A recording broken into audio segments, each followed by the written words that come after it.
নমস্কার, কম্পিটিটিভ বেঙ্গলিতে সকলকে স্বাগত জানাই। আজকে আমরা জেনারেল সায়েন্স থেকে force and lodge of motion part 2 পড়ব, অর্থাৎ বল এবং গতির সমীকরণ দ্বিতীয় ভাগটা এই ভিডিওতে পড়ব। আমি কিরিটি মুখার্জি, ইনস্টাগ্রাম কিরিটি 9775, চাইলে ফলো করতে পারো। আর অন্যান্য ডিটেলস পাওয়ার জন্য আমার ফেসবুক প্রোফাইলে ভিজিট করতে পারো। Thank you. এবার আমরা প্রথমে যেটা দেখব সেটা হচ্ছে এই ইম্পালস কি। যদি একটা লার্জ ফোর্স, মানে বৃহৎ মানের একটা বল, ঠিক আছে, লার্জ ফোর্স খুব কম সময়ের জন্য, ঠিক আছে, কম সময়ের জন্য যদি কোনো একটা বস্তুর ওপর প্রযুক্ত হয়, তখন সেই বলটাকে আমরা বলবো ইম্পালসিভ ফোর্স।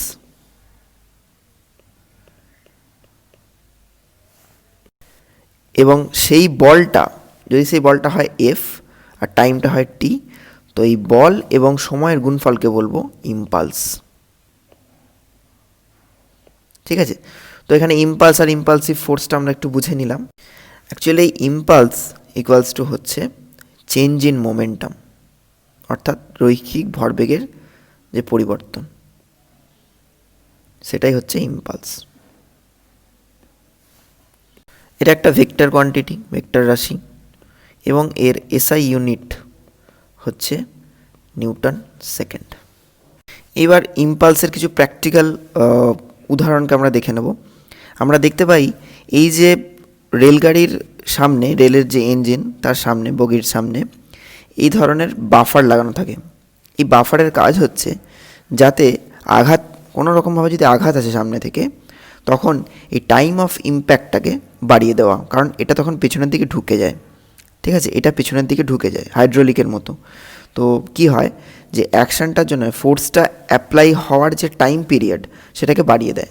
এর ফলে কি হয়, ফোর্সের ইম্পালসটা অনেকটা কমে যায়, ওকে, এবং ক্ষয়ক্ষতির পরিমাণ কমে যায়, ওকে। এছাড়া ক্রিকেট খেলার সময় যখন আমরা হিট করি, একটা বলকে যখন হিট করি, তখন সেটা একটা ইম্পালসিভ ফোর্স নিয়ে বলটাকে আঘাত করে এবং সেটা বাউন্ডারির বাইরে যায় বা সেটার একটা স্থানান্তর হয়, ওকে। এইবার আমরা যেটা দেখব সেটা হচ্ছে apparent weight of A body in a lift or elevator.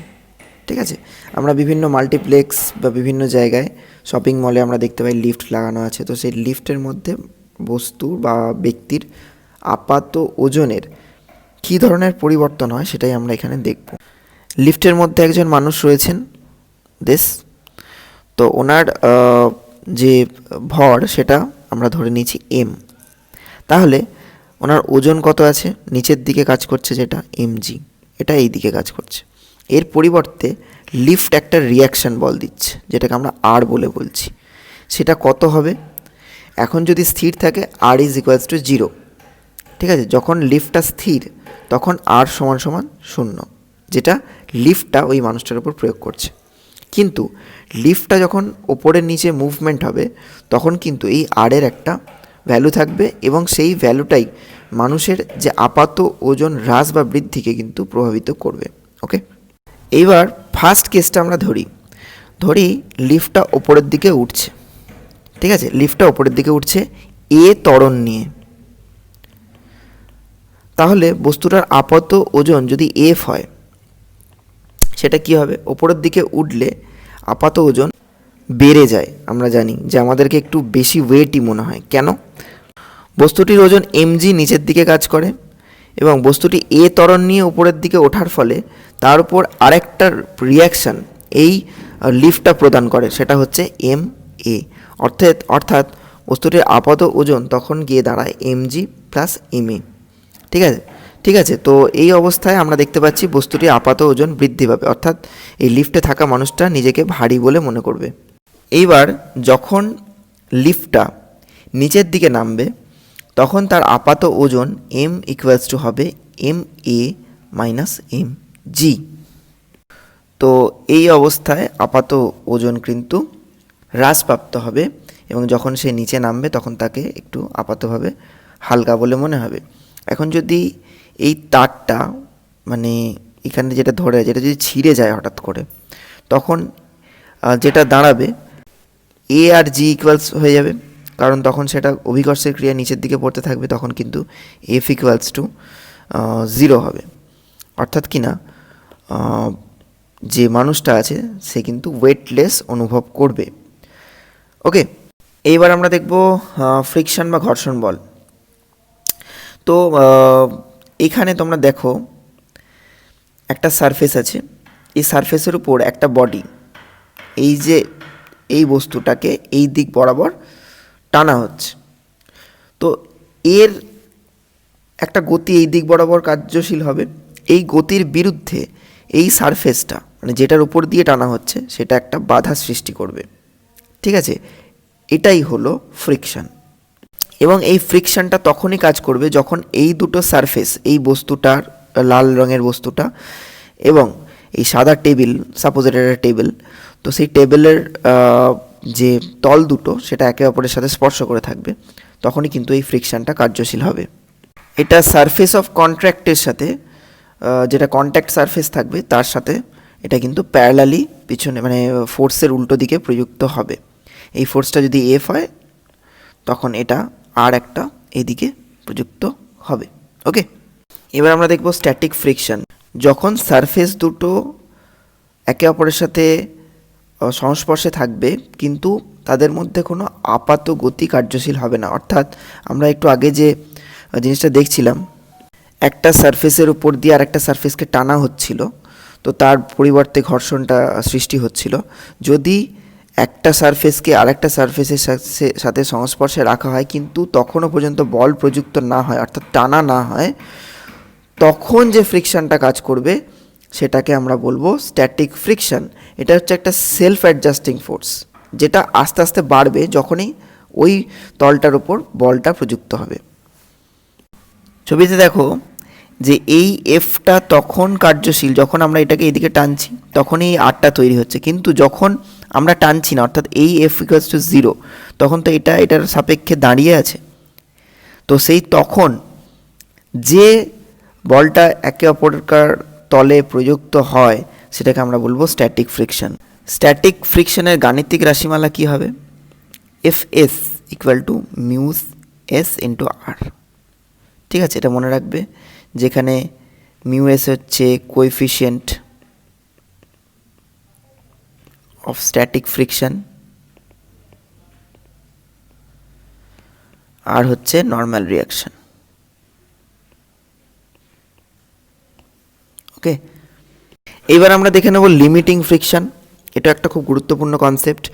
আমরা একটু আগে দেখলাম যে স্ট্যাটিক ফ্রিকশন, তো সেই স্ট্যাটিক ফ্রিকশনের সর্বোচ্চ মান যেটা, সেটাই হচ্ছে লিমিটিং ফ্রিকশন। মানে যে সর্বনিম্ন বল প্রযুক্ত হলে এই বস্তুটা মানে এই বস্তুটার উপর রোল করা শুরু করবে, সেই লিমিট পর্যন্ত এর যে রিয়াকশান হবে, যে ঘর্ষণটা হবে, সেটাকে আমরা বলবো, যে ঘর্ষণ বলটা প্রযুক্ত হবে সেটা আমরা বলবো লিমিটিং ফ্রিকশন। ঠিক আছে, অর্থাৎ যে মোমেন্টে গিয়ে এই বস্তুটা আরেকটা মানে এই তলটা, লাল তলটা সবুজ তলের ওপর দিয়ে চলতে শুরু করবে, ঠিক আগের মোমেন্ট পর্যন্ত যে রিয়াকশানটা, সর্বোচ্চ রিয়াকশানটা, সেটাকে আমরা বলবো লিমিটিং ফ্রিকশন। এটাই হচ্ছে যে স্ট্যাটিক ফ্রিকশন, তার ম্যাক্সিমাম লিমিট।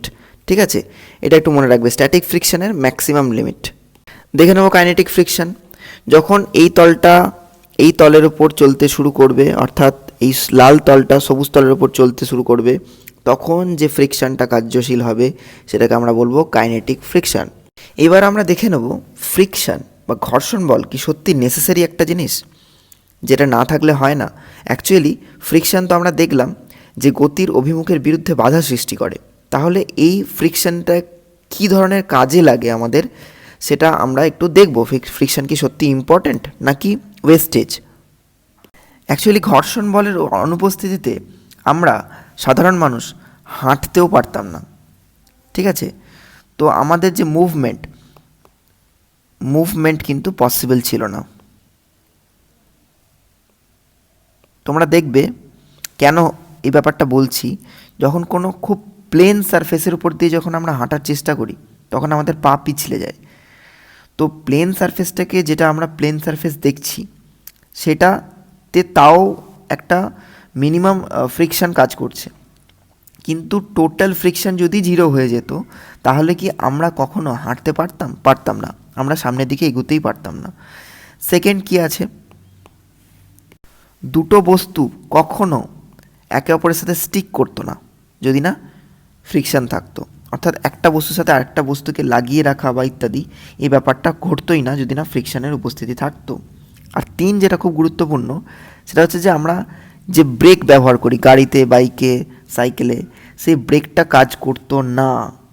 ঠিক আছে, একদম ফ্রিকশনের ওপর বেস করে কিন্তু এই ব্রেকটা তৈরি করা হয়। ব্রেক যদি না থাকতো তাহলে গাড়ির কী অবস্থা হতো সেটা তোমরা সহজেই বুঝতে পারছো, কোনোদিনও থামতো না গাড়িটা। অন্যদিকে ছোট বড় নাট বল্টু যেগুলো আমরা ব্যবহার করি বিভিন্ন মেশিনারি তৈরি করতে, সেই নাট বল্টুর যে হোল্ডিং পাওয়ারটা সেটাও এই ফ্রিকশন ফোর্সের ওপর কিন্তু ডিপেন্ড করে। ওকে, অন্যদিকে বোর্ড বা পেপার ইত্যাদির ওপর যে আমরা লেখালেখি করি সেটাও কিন্তু ঘর্ষণের অনুপস্থিতিতে সম্ভব ছিল না। ওকে, অন্যদিকে ফ্রিকশনের ফলে কি হয়, ফ্রিকশনের ফলে একটা ডেসিপেটিভ হিট এনার্জি তৈরি করে যেটা কোনো কাজে লাগে না, নষ্ট হয়। ঠিক আছে, তো এটা একটা। এছাড়া যে যন্ত্রপাতিগুলো যে নাট বোল্টস আছে সেগুলো কিন্তু ক্ষয়প্রাপ্ত হয় ফ্রিকশনের জন্য, তো এটাও একটা নেগেটিভ। দেখব যে আমরা কি কি মেথড অ্যাপ্লাই করে ফ্রিকশন বলটাকে কমাতে পারি। ঠিক আছে, ফার্স্ট হচ্ছে পলিশ করতে হবে। পলিশিং করলে কি হবে, সারফেসটা চকচক করবে এবং অনেক বেশি স্মুথ থাকবে এবং ফ্রিকশন বলটা কমে যাবে। ওকে, সেকেন্ড যে জিনিসটা করি আমরা সবাই গাড়ি বা অন্যান্য জায়গায় ব্যবহার করি সেটা হচ্ছে লুব্রিক্যান্টস। ঠিক আছে, বা পিচ্ছিলকারক তেল। এই পিচ্ছিলকারক তেল ইউজ করলে আমরা যে নাট বল্টুর ক্ষয় বা বল বিয়ারিংয়ের যে ক্ষয় সেটাকে কিন্তু আমরা কমাতে পারি, ঘর্ষণ বলজনিত। 3 নম্বর, বল বিয়ারিং ইউজ করি। বল বিয়ারিং ইউজ করলে আমরা কিন্তু যে কি বলবো, যে ঘর্ষণ, ডাইরেক্ট যে ঘর্ষণ মানে ঘর্ষণ যেটা হয় সেটাকে কিন্তু আমরা অনেকটা কমিয়ে দিতে পারি এবং তার ফলে ক্ষয়টাও কমিয়ে দিতে পারি যন্ত্রপাতির। এবার আমরা দেখব সেন্ট্রিপিটাল ফোর্স। সেন্ট্রিপিটাল ফোর্স কি?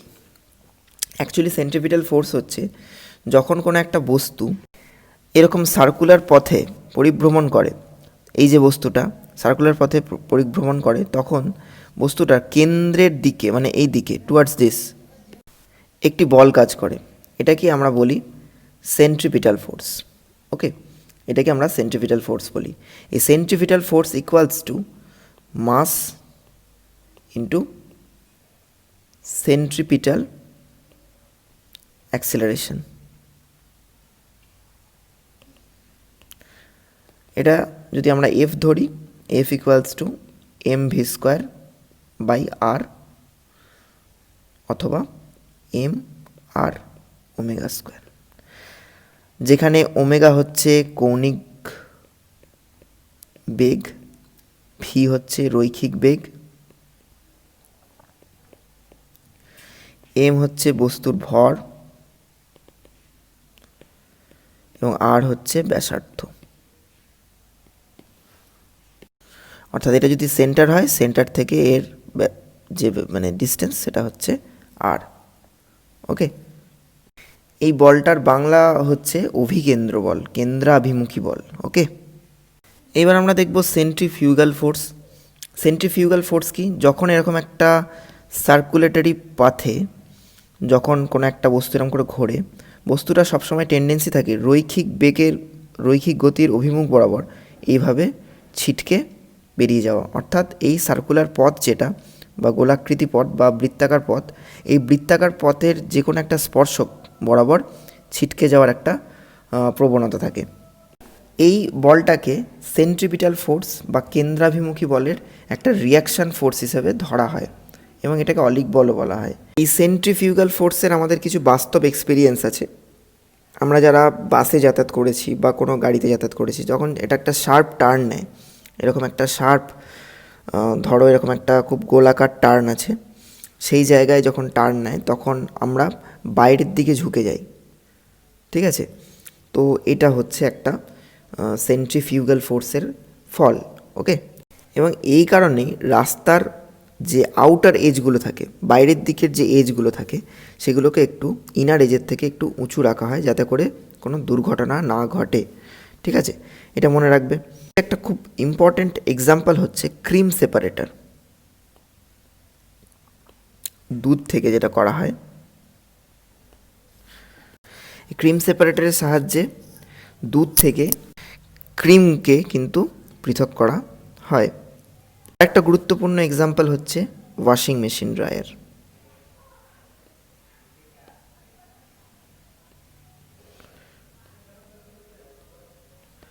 এই মেশিনেও কিন্তু একই কাজ করা হয়, এই সেন্ট্রিফিউগাল ফোর্সকে কাজে লাগিয়ে কিন্তু জামা কাপড়কে পরিষ্কার করা হয়। ওকে, এর ডিটেলস জানার দরকার নেই, এক্সাম্পলগুলো জানলেই হবে।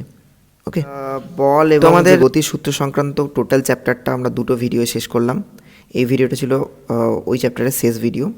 তো ভিডিওটা ভালো লাগলে ভিডিওটা লাইক করে দিও, কোনো কোয়েশ্চেন থাকলে কমেন্ট করে জানিও, আর যদি চ্যানেলটা সাবস্ক্রাইব না করা থাকে চ্যানেলটা সাবস্ক্রাইব করে দিও। So thanks for watching and God bless you.